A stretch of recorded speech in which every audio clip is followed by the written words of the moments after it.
What is up, everyone, and welcome back to my YouTube channel. We are here for part 2 of learning how to drive without the racing line. Let's get into it.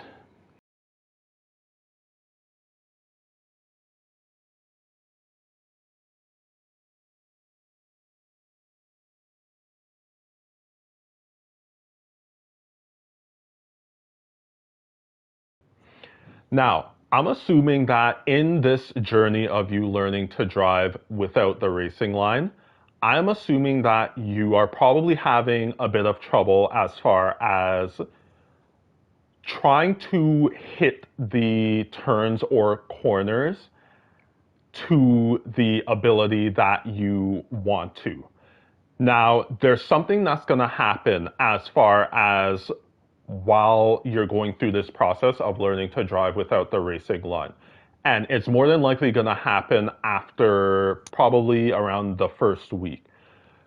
This thing that's going to happen is while you're driving, you're going to get to a point where you're going to understand the incremental fluctuation as far as braking is concerned to be able to hit the corner the way that it is that you want to. So when you're driving with the racing line, that it's basically the racing line is driving for you. Now, when you're driving without the racing line, the most important thing that you have to think about is that your eyes are doing all of the work. Your eyes are the most important part of driving without the racing line because that is what's doing the work. So when you're driving and let's say you're braking, something that you can do is you can look exactly at where it is that you want your car and or even more specifically your tire to hit. That's something that you can do, and then you have to mix that with, as I said, that incremental fluctuation as far as braking is concerned.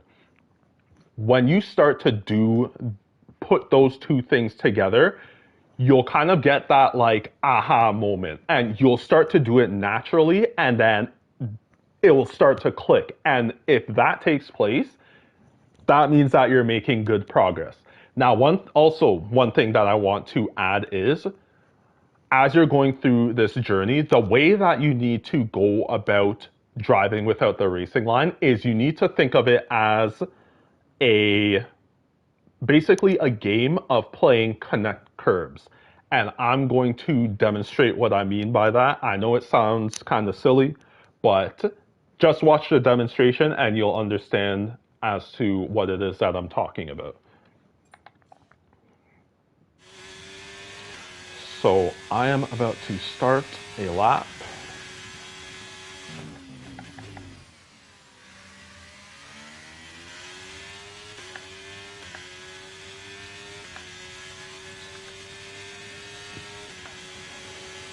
So I just want you to watch. So left wheel is gonna touch this curb. So I'm gonna brake. I should be coming relatively close to that curb. Touch this curb with my right wheel. Come out, you can skim that curb if you want to, not necessary. So you're gonna brake, touch this curb. You're gonna wanna try and get close to that curb. Touch that curb, touch this curb, touch this curb. Trying to touch that curb, touch this curb, brake, touch this curb, come relatively close to that curb. So you're going to touch this curb. You're going to want to try and get close to that curb. Come out. You can touch that curb, although it does unsettle the car a little bit, so you can try to avoid it. So touch this curb, brake, come close to that curb. You don't necessarily have to touch that curb on the right side. You can come to this curb, ride it a bit, come to this curb, brake, touch this curb, come out, touch that curb. And then as you're heading into the final turn, you're gonna ride that curb and then come close to touching that curb, and then you can come out and go over that curb.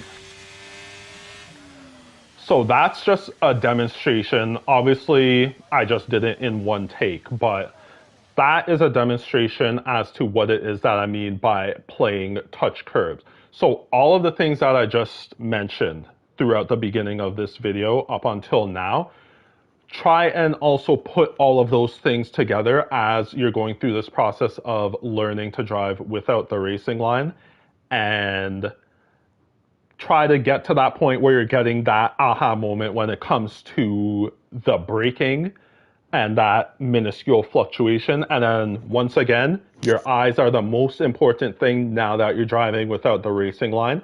So use your eyes to aim as to where it is that you want the car to go.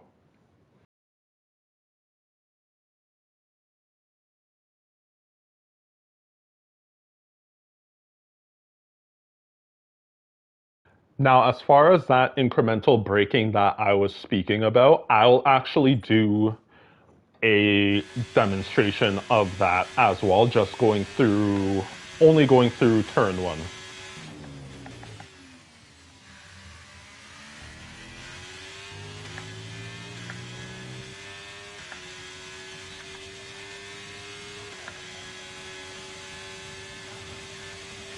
So we're heading down to turn one.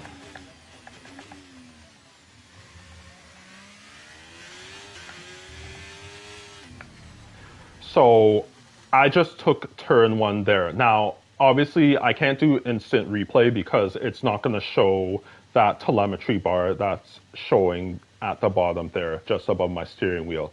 But you can just replay the video and watch to see my braking going through that turn one. So you're gonna see that I apply the brakes at 100%. So you're gonna see the meter go all the way, the red meter go all the way to the right. And then you'll see that it's gradually coming off of the brake, or I'm gradually coming off of the brake as I am making the right turn into that hairpin. So that's what it is, that you'll start to feel it as you're going through the process. It's not something that you're going to be able to pick up on, I wouldn't say more than likely within the first week, but as you continue to keep doing time trial laps, it's something that you're going to be able to understand more and more. And then so doing that braking technique, so let's say going into the downhill left-hander that then leads into the DRS straight, you'll understand that idea of the fluctuation of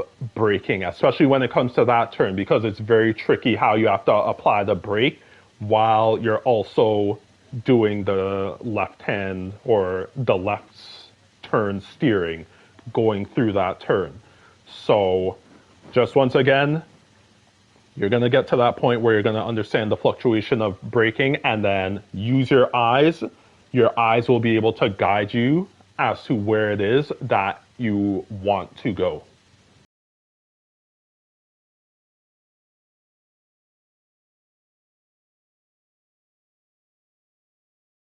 Now, the last thing that I want to talk about in this video is when you will start racing.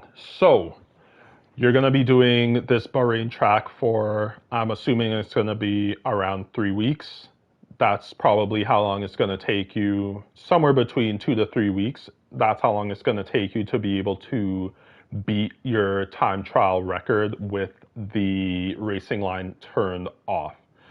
So what it is that I'll say is you can go about it two ways. Either when you're consistently lapping within 5/10 of your record that you set with the racing line on, and or when you set a new record with the racing line off, that's when you'll be able to go to GP mode, race against the computer. You can just do, I guess you can set to 5-lap race.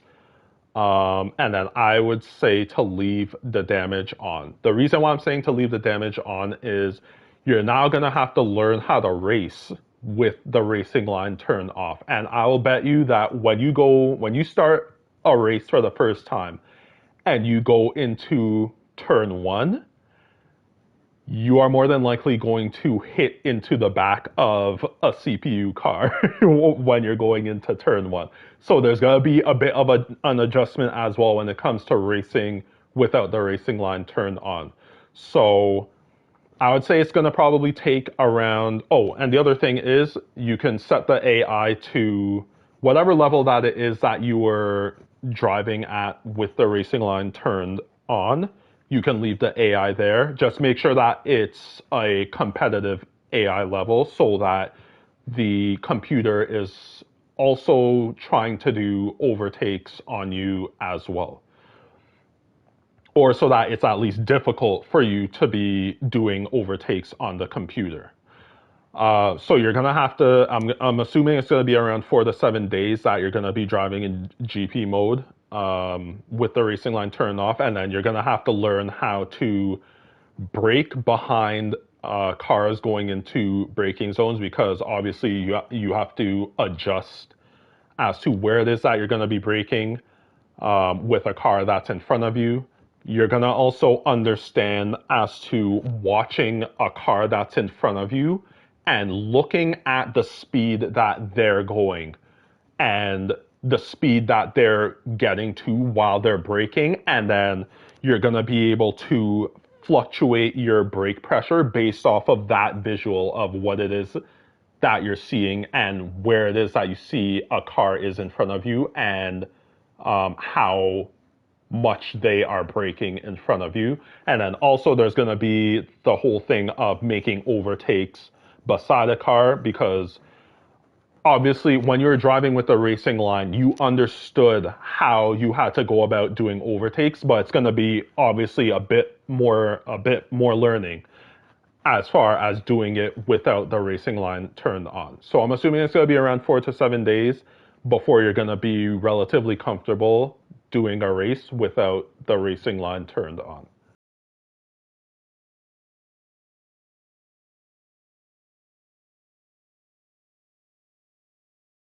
So that is going to conclude part 2 of this series of learning how to drive without the racing line. For the next and last part of this series, I'm just going to go through the sequential list of the tracks that I went through following this process. I'm going to go through the track list of what it is that I followed for learning all of the tracks, or the majority of the tracks, and which will be a suggestion for you guys to be able to follow.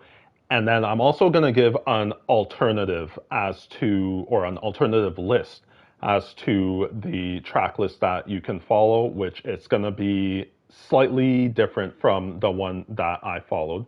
Or you can go through the tracks as you please. You can do whichever one that you want. Doesn't really matter to me, but I believe that based off of the track list, how I did it, because of the turns and how they are in the first 3 tracks, it sets up a good foundation for being able to learn the rest of the tracks well. If you find this video informative, and or if you know anyone else that would like to learn how to drive without the racing line, make sure that you share this video with them, or share it in general. If you can, like the video as well, as it would help me out quite a bit. And then also you can subscribe to the channel, as I do plan on doing league racing content in February. Hopefully I will be starting league racing content in February. For myself, Kema, I'd like to thank you for watching this video, and I will see you on part 3. Take care.